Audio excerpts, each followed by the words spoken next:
So there's a lot of conversation right now around George Pickens and Christian Watson and which is the biggest blow-up candidate for 2023. My answer is neither. I would probably rather sell both than roster both, although I wouldn't give either up for just anything because they both had really strong rookie seasons. In fact, I'm above average on both based on ADP in my ranks.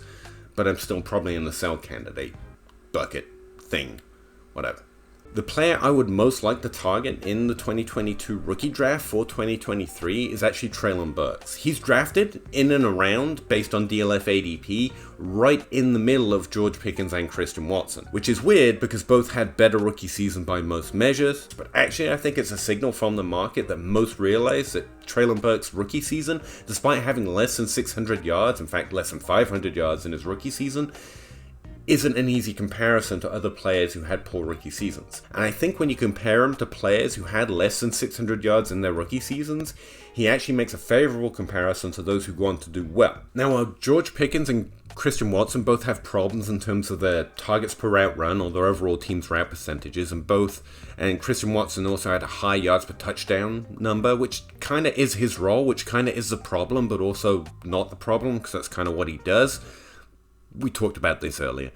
Treylon Burks actually had fewer yards per touchdown than we would expect. He is due some touchdown regression. He also missed time. Of the players who had less than 600 yards in their rookie season who went on to do well, most can be explained with having missed time. Also, most had over 400 yards at least, which is what Treylon Burks did. Michael Pittman, Kenny Golladay, who's no one's favorite breakout right now, but he did have 2 top 24 seasons. You also have Brandon Cooks, Allen Robinson, Randall Cobb, Alshon Jeffrey, and a whole bunch since 2008.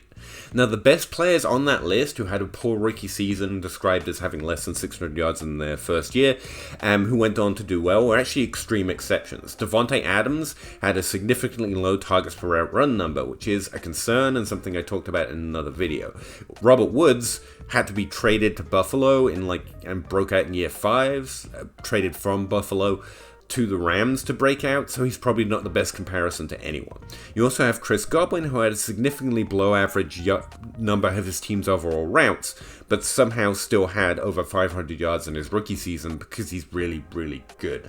So those players aside, and looking at the average, we can probably say that Treylon Burks' upside isn't Devontae Adams or Chris Godwin or top 12 seasons at this point, although it's still in his range of outcomes. His rookie season don't indicate that he should get there eventually, because most players who had below average seasons who hit that mark have exceptional weird seasons, and you really have to dig into them to understand what was going on. Instead, I think Michael Pittman is a relatively fair expectation, remembering that he was on a top 12 place for the start of his second season before he suffered injuries and the team started to struggle as well. But we still do have Alshon Jeffrey, who is forgotten now but had significant target share competition in his own right on his own team. I do think Treylon Burks' rookie season compares best to someone like Alshon Jeffrey, who did have top 12 upside and definitely value upside after his rookie season. I think Treylon Burks' rookie season compares relatively consistently to this group of players, better almost than George Pickens and Christian Watson does.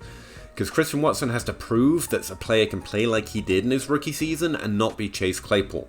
George Pickens has to prove that he can improve in his targets per route run number and still at least maintain production on a team that we have relatively little upside expectation for going into year 2. Especially looking at their situations, I don't really think it's going to happen this year, and while all should maintain relatively similar value going into 2023, I think if Treylon Burks can improve or at least hit that top 24 season or prove that his below average yards in his rookie season was different like ADP currently suggests, I think there's more value upside in trading for Treylon Burks at the same value right now than either Pickens or Watson.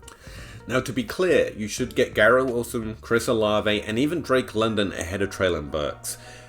But Treylon Burks, especially if in your league he's valued a little bit less than those 3 players, I think is the best target this offseason from the 2022 rookie wide receiver.